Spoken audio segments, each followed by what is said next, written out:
ఇవాళ మన స్టూడియోలో ప్రముఖ ఆధ్యాత్మికవేత్త ఆస్ట్రోన్యూమరాలజిస్ట్ శ్రీమతి జయప్రద గారు ఉన్నారు. మేడంతో మాట్లాడదాం. మేడం నమస్తే మేడం. నమస్తే అమ్మా. శ్రీమాత్రే నమః. మేడం, మార్చి 29 నుంచి శనిగ్రహం కుంభరాశి నుంచి మీన రాశిలోకి సంచారం జరుగుతుంది. మరి దీని యొక్క ఇంపాక్ట్ అనేది మిథున రాశి వారి మీద ఎలా ఉండబోతుంది మేడం? సో మిథున రాశి వాళ్ళకి ఎలా ఉంటుంది అంటే ఇప్పుడు దాకా ఒక లెక్క తర్వాత ఒక లెక్క అని ఉంటుంది కదా, అలాంటి పరిస్థితులు ఏర్పడుతున్నాయి. అంటే ఎలాంటి పరిస్థితులు ఏర్పడతాయి అంటే క్రమశిక్షణగా పనిచేసుకునే వాళ్ళకి ఎటువంటి ఇబ్బంది ఉండదు. ఇప్పుడు శని భగవాన్ మారినా, శని భగవాన్ వచ్చినా ఉన్నా క్రమశిక్షణతో ఎవరైతే పొద్దున లేచి మన పని మనం చేసుకుంటూ వెళ్ళామా అంటే ఏంటి, ఒక దేవుడి నమస్కారము, కాస్త ఇంట్లో బాధ్యతగా ఉండడము, ఇంటిని రెస్పాన్సిబుల్గా తీసుకోవడం, వైఫ్ అండ్ హస్బెండ్ కలిసి ఉండడం, పిల్లల్ని జాగ్రత్తగా చూసుకోవడము, పేరెంట్స్కి రెస్పెక్ట్ ఇవ్వడము, తర్వాత అన్నదమ్ములతోటి, తర్వాత స్నేహితులతో, బంధువులతో ఉన్నంతలో ప్రేమగా మాట్లాడడము, ఉన్నంతలో టైం పెట్టడము చేసిన వాళ్ళకి ఎటువంటి నష్టము, ఎటువంటి ఇబ్బంది ఉండదు.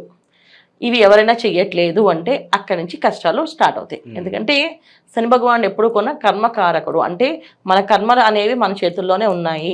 మన చేతితో ఏం చేస్తామో అది. అందుకే పెద్దవాళ్ళు ఆశ్రదించినప్పుడు అక్షంతలు వేసి ఆశ్రదించాడు. ఉత్తి చేతిలో ఆశ్రదించి చెప్పరు. ఉత్తి చేత్తో పెడితే మాత్రం అది వాళ్ళకి భస్మాసం వస్తూ ఉంటారు. అందుకే అక్షంతలు తెచ్చుకోండి అనేసి. నోట్లోంచి వచ్చే మాటలు అక్షంతల రూపంలో వెళితే అవి అదృష్టం. ఏమీ లేకుండా అలా పెడతారు చూడండి అది భస్మాసం వస్తాం అనమాట.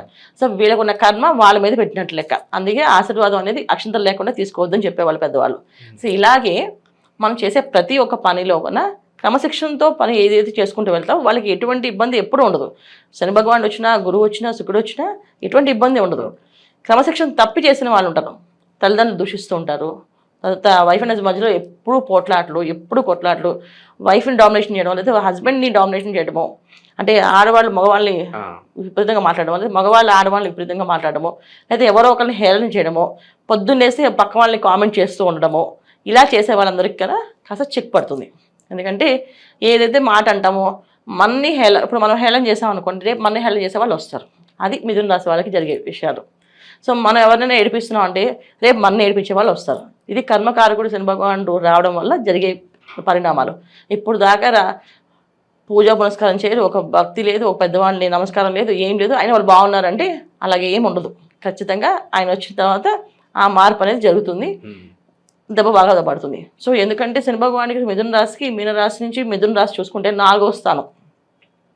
సో 4వ స్థానం అనేది ఎప్పుడు ఏంటంటే కుటుంబంలో వచ్చే ఇబ్బందులు కానీ, తల్లితో వచ్చే ఇబ్బందులు కానీ, తల్లిదండ్రుల వల్ల వచ్చే నష్టాలు కానీ ఉంటాయి. అంటే తల్లిదండ్రుల వల్ల వచ్చే నష్టం కాదు, తల్లిదండ్రులు సరిగ్గా చూడకపోవడం వల్ల వచ్చే నష్టం. తల్లిదండ్రులకి దూరంగా ఉన్న వీళ్ళకి కష్టాలు మొదలవుతాయి. సో తల్లిదండ్రుల దగ్గరికి వెళ్ళడము, వారానికి ఒకసారైనా వెళ్ళి మాట్లాడటము, వాళ్ళ మంచి చెడులు చూసుకుంటూ ఉంటే బాగుంటుంది. అలాగే పిల్లలకు దూరంగా ఉన్నవాళ్ళు, సో పిల్లలు ఎలా ఉన్నారు ఏంటి పలకరిస్తూ మాట్లాడుతూ వాళ్ళు వీళ్ళకి రెస్పెక్ట్ ఇచ్చి మాట్లాడితే అనుకూలంగా ఉంటుంది. లేకపోతే అక్కడ ఇబ్బంది పెడతారు.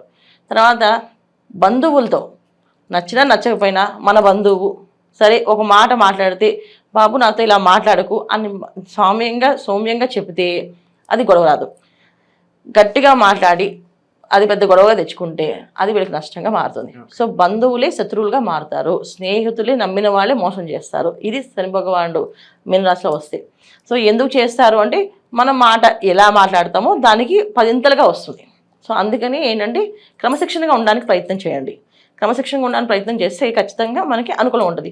క్రమశిక్షణ అంటే ఏంటి అంటే మనం ఏదో పొద్దున్నే లేవచ్చి ఏదో పనులు చేయడం కాదు, మన పని మనం చేసుకుంటూ పక్క వాళ్ళ గురించి ఆలోచించకుండా మన పని మనం చేసుకుంటూ వెళ్తూ, ఒకవేళ కుదిరితే మంచి ఆలోచించాలి, కుదిరితే సాయం చేయొచ్చు, లేకపోతే ఎవరైనా సాయం చేసే వాళ్ళని చూపించడము, సాయం చేసే వాళ్ళ చేతులకి హెల్ప్ చేయడము, ఇలా చేస్తూ ఉంటే మన వంతు ధర్మం. ఒక మానవుడిగా పుట్టినప్పుడు మన ధర్మం ఏంటి అనేది మనం చేసుకుంటూ వెళ్తే ఫస్ట్ ఏం చేయాలి, తను నమ్మిన తల్లిదండ్రులు చూసుకోవాలి, తోబుట్టులను చూసుకోవాలి, భార్య పిల్లల్ని చూసుకోవాలి, తన ఉద్యోగం చేస్తున్న బాస్ని చూసుకోవాలి. ఎందుకంటే ఉద్యోగం ఇచ్చారు కదా, జీతం ఇస్తారు నెలలా. సో అందుకని బాధ్యతగా ఆఫీస్లో బాస్ని చూసుకోవడం, ఇలా వీళ్ళు బాధ్యతమైన పనులు చేసుకుంటే శని భగవానుడు వచ్చే ప్రభావం ఇబ్బంది ఏమీ ఉండదు. లేకపోతే ఆయన పెట్టే ఇబ్బందులు మామూలుగా ఉండదు. ఫస్ట్ ఆఫ్ ఆల్ అనారోగ్య సమస్య వస్తుంది, ఆరోగ్యం సహకరించదు, ఎంత ప్రయత్నం చేసినా లేవలేకపోవడం, లేజీగా ఉండడం, సో ఆ బుర్ర పని చేయకపోవడం, సమయానికి అరే ఈ విషయం నాకు గుర్తుంది కానీ నేను చెప్పలేకపోయిన సమయానికి, పెద్ద పెద్ద మీటింగ్లో ఆఫ్ అయిపోవడం, మాట రాకపోవడం, ఎందుకు మాట్లాడలేకపోవడం అనేసి, చిన్న మాటకి సరదాగా అనే మాట కూడా వాళ్ళు పెద్దగా తీసుకొని సీరియస్గా నీ మొహం నేను చూడను అని చెప్పి ఆ ఎదుటి వాళ్ళు రివర్స్ అవ్వడం, ఇలాంటి జరిగే అవకాశాలు ఎక్కువగా ఉన్నాయి కనుక జాగ్రత్తగా ఉండడం మంచిది. మేడం అలాగే రాజకీయ సినీ ప్రముఖులకు ఎలా ఉండబోతుంది మేడం ఈ ఈ కలయిక వల్ల? రాజకీయ నాయకులకి సినీ ప్రముఖులకి కాస్తంత ఇబ్బందులు కనిపిస్తున్నాయి. ఎందుకంటే జరిగే అనర్థాలు, జరిగే కష్టాలు అనేది కాస్తంత ఎప్పుడు ఏదైనా కష్టం అనేది వస్తే ఎవరికి వచ్చినా అది మనందరికి వచ్చినట్టు ఫీల్ అయిపోతుంటాం కదా. అందుకని వాళ్ళ కాస్తంత గొడవలు, ఇబ్బందులు, కొట్లాట్లు జరుగుతాయి. చెప్పే కదా, చిన్న మాట అంటే సరదాగా అనే మాట కూడా సీరియస్గా తీసుకొని రివర్స్ అయిపోతారు.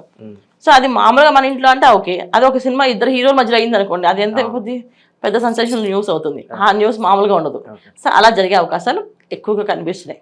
సరే మేడం, ఇంకా బెటర్ రిజల్ట్స్ పొందడానికి ఎలాంటి రెమెడీస్ ఏదైనా ఉంటే తెలియజేయండి మేడం. తప్పకుండా. మిథున రాశి వాళ్ళు ప్రతి శనివారం వెంకటేశ్వర స్వామి దేవాలయానికి వెళ్ళడం, వెంకటేశ్వర స్వామి వజ్ర కవచం చదవడము, అష్టోత్తరంతో అర్చన చేస్తారు స్వామివారికి, ఆ అర్చన చేయించుకోవడం, ప్రతి శనివారం పూట మౌనంగా ఉండడం, ఒంటి పూట భోజనం చేయడం, అంటే రాత్రికి టిఫిన్ కానీ లేకపోతే పాలు కానీ తాగేసి పడుకోవడం.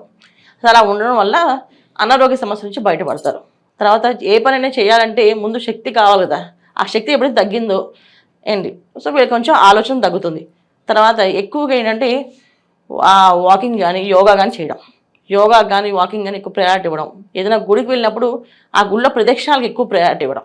సో అంటే గుళ్ళోకి వెళ్ళాం దర్శనం చేసేసుకున్నా కాకుండా 11 ప్రదక్షిణాలు 21 ప్రదక్షిణాలు చేయడం, ఇలా చేసుకుంటూ వెళితే అనుకూలమైన జీవితాన్ని పొందొచ్చు వీళ్ళు.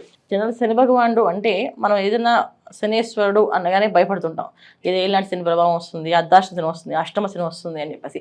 సో ఎక్కడ మనుషులు ఎక్కడ ఎవరో ఏది క్రమశిక్షణ పెట్టరు, మనలో ఉన్న ఒక రూపం ఏదైతే ఉందో అది బయటపడుతుంది. సో ఆ మనలో ఉన్న రూపాలు ఏంటంటే చాలామందికి మంచితనం అనేది కొంతమందికి ఉంటుంది, కొంతమందికి చెడు లక్షణాలు ఎక్కువగా ఉంటాయి. సో చెడు లక్షణాలని కమ్మి దాచిపెట్టేసి మంచి రూపంలో వేసుకుంటూ నడిచే వాళ్ళందరినీ ఆయన ఆ చెడు రూపాన్ని బయటపెడతాడు.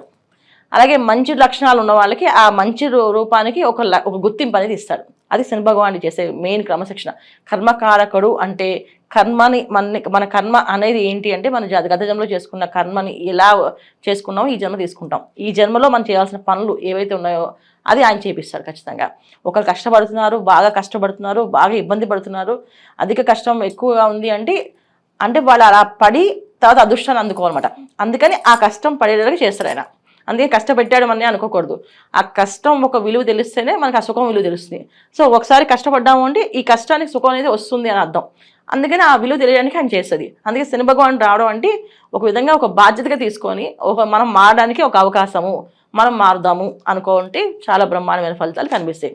శని భగవానుడు ఎప్పుడు కూడా ఎవరికైనా సరే వాళ్ళకి కావాల్సిన జాతకంలో వాళ్ళకు ఉండే యోగాన్ని ఇవ్వడం తప్ప ఆయన కొత్తగా ఏమి పక్క నుంచి చేర్చి ఏమి ఇవ్వడు. వాళ్ళ యోగంలో ఏదైతే ఉందో అది పూర్తిగా పరిపూర్ణంగా అనుభవించడం చేస్తాడు. మన జాతకంలో మనం కష్టపడే అవకాశం ఉంది, రాసి ఉంది అంటే కష్టపడతాం. లేదు మన జాతకంలో అదృశ్య యోగం ఉంది అంటే ఖచ్చితంగా అదృశ్య యోగాన్ని అందుకుంటాం. ఈ అదృశ్య యోగానికి ఈ తర్వాత ఈ కష్టపడడానికి కారకుడు ఎవరంటే శని భగవానుడు కర్మకారకుడు. సో అందుకే ఆయన మకర రాశికి కుంభరాశికి అధిపతి అంటే కర్మస్థానం, లాభస్థానం. సో జనరల్గా మనం చూసుకుంటే 10వ స్థానం 11వ స్థానం అవుతుంది. 10వ స్థానం అంటే కష్టపడడం ఎలాగో, 11వ స్థానం అంటే లాభపడడం ఎలాగో. అంటే 10వ స్థానంలో కష్టపడడం నేర్పిస్తే తర్వాత సుఖపడి చూపిస్తాడు ఆయన.